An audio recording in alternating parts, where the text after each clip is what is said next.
Homecoming weekend is for all people who bleed blue to celebrate their Husky heritage.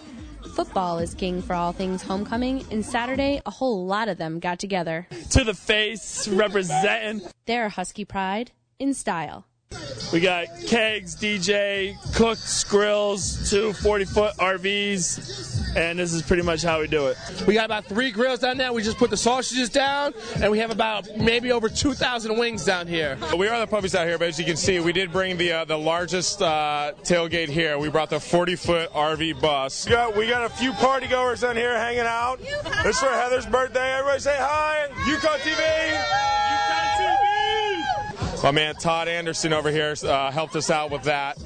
So we're showing these old cats how to do it. You know, they paved the road, they laid the foundation, much like they did with the actual football program. But we're here to take it to the next level, and we're happy to do that. College football tailgating has become somewhat of an art. These alums have joined forces to paint a colorful canvas. We have 3 decades of Huskies hanging out here together. All football players that did the same thing, had the same activities, you know, and now we're just here together having fun. It's homecoming. Football alumni, I would say 40, 50, and then friends of friends, we got about 130 probably. The fact that we were able to come across the street, gather everybody together without who worries about who has what tag and what color, we put it all together and it worked out perfectly. Steve Darby ignited this fire to join forces, spreading the word to organize, unite, and carry on. We met at the Memorial Stadium going-away party that Coach Baylock put on, and he's really the driving force behind all this, Coach B, behind the scenes. Don't let him fool you. He'll come out here a little bit. But Darby, man, after the Maryland game, we had a great showing down there. He drove it, you know, from the social media aspect right down to make sure everybody had their list together and got us all out here together. And you know, it's great. We need more alumni like that to take our program not only on the field but off the field to the next level. You just carry on the tradition. You know, when you're a UConn Husky, you're UConn Husky for life. Regardless of what position you played, offense, defense, whether it doesn't matter what sport you even played. You know, so we're here hanging out with all of our friends. There's some family members here, and that's just what we are. We're a big UConn family. Remember now, that's tight man jump. The passion off the field is just as important as on the field, because I know being a recent grad, when I was playing and that crowd was loud, there's nothing else like it. That's what really, you know, 4th and 1, you get that when those guys are going nuts in the stands, and that's what we hope to bring today on homecoming against Temple. To show how close this family is, Bev Sims, a retired academic counselor, also joined in the celebration.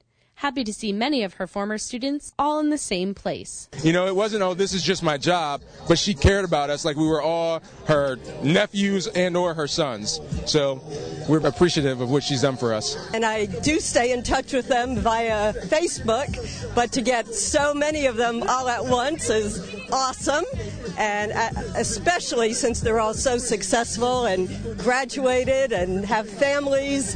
And, you know, I think the guys really appreciate her.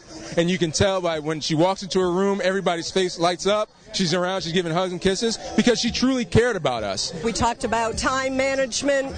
I always told the kids that they had 2 full-time jobs, and that was my recruiting speech.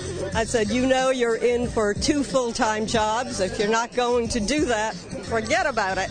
I feel as though I was very, very fortunate to go to University of Connecticut. I think I was very fortunate in having Skip Holtz as a head coach. You know, I think he taught us how not only to be football players, but to be good men off the field.